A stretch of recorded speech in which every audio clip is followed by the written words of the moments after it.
गोटे थर पालंग शाग और मटर को एमती तैयारी करके देखंतु आपनको विश्वास हेनी आप एटा घरे तैयारी करचंती ढाबा किंबा रेस्टोरेंट ठारू भी अधिक टेस्टी तैयारी हबो। जदि केही पालंग शाग खाऊ नथिबे ना आपण एई टाइप रो तैयारी करके दियंतु मु 100% आपनको ग्यारंटी दउची से निश्चित भाव में खाइबा पई बहुत पसंद करिवे। भात रुटी सबुथिरे खाइबा पई बहुत बढ़िया टेस्ट लागिवो। तो आपण निश्चित भाव में रेसिपी को गोटे थर ट्राई करिवे आ केमती लागिला मते फीडबैक देबे। तो चलंतु स्टार्ट करिवे आज रेसिपी। सबुठु प्रथमे आपण समस्त को वेलकम करछि मो चैनल दमयंती किचन रे। वीडियो भल लगे लाइक करदेबे, शेयर करेंगे, चैनल नुआ दिले सब्सक्राइब करनेबे, फेसबुक पेज रे देखुतिले निश्चित भाव में फॉलो कर नियंतु। एठी मु गोटे बिडा पालंग शाग नैछि याकू भल भाव में धोईकी क्लीन करके मु स्ट्रेनर रे छाणी नेतिली। तापरे ताकू काटिकी पुणी स्ट्रेनर रे रखि देइछि। जहाँ भी जति एक्स्ट्रा पानी थिबो ना बाहरी जिवो। आ जेतेबेले भी तरकारी आपण तैयारी करिवे किछि समय आगरु याकू एमती स्ट्रेनर रे छाणी देबे। जहाँ भी एक्स्ट्रा पानीटा थिबो जेमती हमर इथरु बाहर जिवो। एमती भी पालंग शाग रे बहुत पानी बाहरे। तो एबे आमे कोन करबा कढ़ाई गरम करनबा एथरा ऐड करबा तेल। आपण एठी सोरिष तेल नै परिबे, मु रिफाइन तेल नैछि। तेल भल भाव में गरम हो सारा पर गैस रो फ्लेम लो करदबा। एथरे किछि गोटा गरम मसला ऐड करबा। तो मु एठी गोलमरिच नैछि, गोटे तेजपत्र, दीटा गुजराती को टिके आमे प्रेस करदबा माने फाळो करके ऐड करबा। अल्प टिके दालचीनी ऐड करबा, दीटा लवंग आ याकू आमे तेल रे भल भाव में भाजी दबा गैस रो फ्लेम लो करके। जेमती ए गोटा गरम मसला रो फ्लेवरटा तेल रे बढ़िया से पळै आसीबो। एबे आमे एथिरे प्याज ऐड करबा। आ एठी देखि परथि प्याज रो क्वांटिटी मु अधिक रखिछि आ छोट छोट करके याकू आमे काटिबा। तो मुझे दीटा प्याज नहीं याकू आमे गैस रो फ्लेम मीडियम रखिकी भल भाव में भाजवा जेमती पूरा गोल्डन कलर हो। प्याज जल्दी भाजी होगापाई मुझे अल्प लुण पकईली।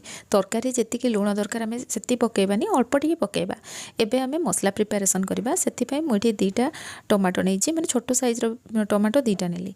एबे आमे इथरे अदा ऐड करबा और 3-4टा काजू को एमती मु गुंड करके माने एमती फाळ फाळ करके ऐड करछि जहा फल एटा बढ़िया से बाटी हे जिवो। रसुण ऐड करबा और कंचा लंका निश्चित भाव में ऐड करबा जहा फल यार फ्लेवरटा बहुत बढ़िया आसीबो। राग आपण केते खांती से हिसाब रे कम बेसी करि परिबे। याकू एबे आमे चिकन करके बाटिबा, पानी ऐड करबानी। टमाटो जेहेतु देइचंती एटा बढ़िया से ग्राइंडिंग हे जिवो। एपटे हमर प्याज भी बहुत बढ़िया से भाजी हे गलानी। देखंतु पूरा गोल्डन कलर हे जाइछि। जेतेले ए बढ़िया कलर पळै आसीबो आमे कोन करबा गैस रो फ्लेम लो कर देबा।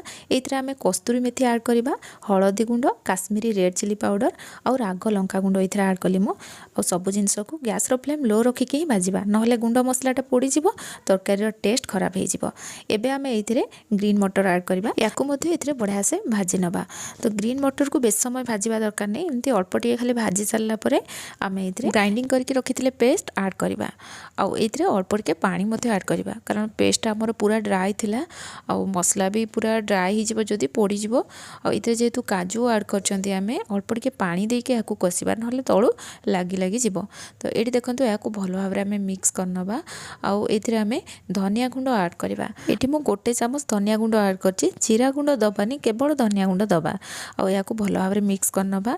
गैस रो फ्लेम लो करके आमे मसला को कसिबा। जेहेतु एथिरे काजू पड़िछि सेतिबे आमे गैस रो फ्लेम मीडियम किबा हाई करबानी, नहले एटा तळु लागी जिवो। मसला को कवर करके कसिबा जा फल रे मटर बहुत बढ़िया से सिजिबो, ता सहित मसला भी बढ़िया से कसी हबो। एबे आमे ग्राइंडर जार नबा। आ जोथिरे मसला मु कसिली ना ताकू धोइनी, सेही ग्राइंडर जार रे ही मु पनीर ऐड करछि। तो एठी आपण अल्प टिके भी पनीर एमती ग्राइंडिंग करके ए तरकारी जदि ऐड करेंगे ना तार टेस्ट बहुत बढ़िया आसीबो। आपण चाहिए छोट छोट पीस रे भी ऐड करि परिबे, किंतु एमती ऐड कले कोन एथिरे मिसी जिवो आ एटा खाइबा पई बहुत बढ़िया टेस्ट लागे। आपण एमती थरे निश्चय ट्राई करिवे। आ पानी ऐड करबानी, एमती सुखा ही ताको ग्राइंडिंग करनबा। एबे आमे मसला रे ताको ऐड करके याकू मध्ये भलो भाबरे कसिबा मसला सहित। मसला जत्ते बढ़िया से कसी हबो ना तरकारी रो टेस्ट बहुत बढ़िया आसीबो। आ पनीर को ए बढ़िया ऐड कले तरकारी रो टेक्सचरटा पूरा क्रीमी क्रीमी हबो। जदि जो माने पनीर खाउ नाहंती एटा गोटे बहुत बढ़िया ट्रिक से माने को पनीर खाइबा पई, खास करके पिला माने पनीर हो किंबा ए जो साग आमे तैयारी करचंती पालंग साग खाइबा पई पसंद करंतनी। आपण जदि ए टाइप रो तैयारी करिवे ना से माने निश्चित भाबरे खाइबा पई बहुत पसंद करिवे। एबे आमे मसला को भलो भाबरे कसी नबा। आ मु एठी कवर करके मसला को कसतिले साइड रो एमती तेल भी रिलीज हे गलानी। ता माने मसला बहुत बढ़िया से कसी हे गलानी। एबे आमे इथरे पानी ऐड करबा। और पानी इथरे अधिक दबानी, जदि अधिक पानी दे दबा ना ए तरकारीटा खाइबा पई बिल्कुल भी भल लागिबनी, ताकू बहलिया रखिबा। तो एबे मु एठी पानी जति देइछि एटा फुटिकी जेतेले तरकारीटा रेडी हे जिवो ना तार टेक्सचर पूरा परफेक्ट आसीबो। तो एबे आमे इथरे लूण ऐड करनबा और गरम मसला गुंड या भल भाव मिक्स करके कवर करदे आउ गैस रो फ्लेम लो करके किस समय फुटापी छाड़दे से भितर आम पालंग शाग को रेडी करनेबा।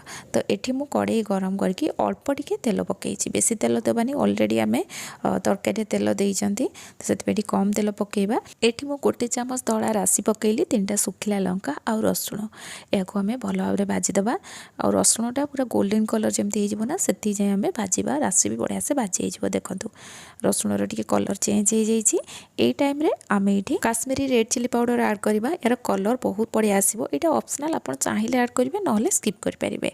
एबे आम ये पालंग शाग ऐड करवा गैस रो फ्लेम हाई करके पालंग शाग को भाजी नवा पानी एथुरु रिलीज हम ना से गैस रो फ्लेम हाई करवा और पालंग शाग को भाजवा और पानी जी रिलीज हम शाग भाजी हवा भितर देखिए शागटा पूरा सीझीज तेणुक गैस रो फ्लेम आउ लो करवानी कि आम आग को या बेसी सीझेबानी ना शागटा बेसी सीझीगले भी खावाई भल लगे। तो एमती जिते ड्राए हो टाइम ये आम टे अधिक मात्रा धनिया पत्र ऐड करवा या 30-40 सेकेंड एमती शाग सहित भलसे भाजी नवा। ये देखो ये आम रेडी हो गला। एबे आम ये शाग को लेकिन तरकारी ऐड करनवा और ये देखो तरकारी भी बढ़िया से रेडी हो जाइए साइड रे तेल पड़े आसला और एमती जिते साइड को तेल पड़े आसो ना आप जानवे तरकारी बढ़िया से कुक होती। एबे आम ये शाग ऐड करवा और गैस रो फ्लेम मीडियम रखिकी या भल भाव में आम कुक करनवा। ये आम कभर दबानी कभर देला माने शाग ओभर कुक हो तार कलर चेंज हो सहित टेस्ट भी चेंज हो। ये देखो या भल भाव में मिक्स कर नहीं शाग पकई सारापर एमती मुझे 2 मिनिट पाखापाखि बढ़िया से फुटे नहीं। ये देखो तरकारी आमर रेडी हो जाए। तो ग्रेवीटा ये रहा भात रुटी नान परोटा जो थे भी खातु बहुत बढ़िया टेस्ट लगे। आप विश्वास भी करें तरकारी टेस्ट एत बढ़िया बोली आप थे तैयारी करूँ और मत फीडबैक दिंतु ये तरकारी आपण मानक केमती लगिला। पुणी आसबि नुआ रेसिपी नहीं कि से पर्यंत रोचे। धन्यवाद।